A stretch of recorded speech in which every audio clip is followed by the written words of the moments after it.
எந்த பயிற்சியும் இல்லாமலே அமர்ந்து நான் சொன்னது போல் சுவாசத்தில் கவனம் வைத்து 10 நிமிடம் நீங்கள் தனியாக அமர்ந்து பழகுங்கள். அதுவே நாளடைவில் உங்களுக்கு ஒரு தியானமாக மாறி உங்களை ஒரு புத்துணர்ச்சியோடு வைத்திருக்கும். நீங்கள் எதையெல்லாம் வாழ்க்கையில் சாதிக்க வேண்டும் என்று நினைத்தீர்களோ அத்தனை சாதனைகளும் உங்கள் கைகளில் வந்து சேரும் என்பதை மட்டும் என்னால் உறுதியாக சொல்ல முடியும். எனக்கு அது கிடைக்குமா, இது கிடைக்குமா, என்னுடைய எண்ணங்கள் ஈடேறுமா, என் ஆசைகள் நிறைவேறுமா என்றெல்லாம் எதிர்பார்ப்புகள் வைத்து கொள்ள வேண்டிய அவசியமே இல்லை.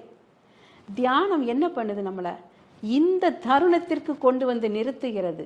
நாம் எப்போது கவலைக்கு உள்ளாகிறோம்? கடந்த காலத்தை நினைத்து பார்க்கும் பொழுது. எப்போது பயத்திற்கு ஆளாகிறோம்? எதிர்காலத்தை நினைக்கும் பொழுது.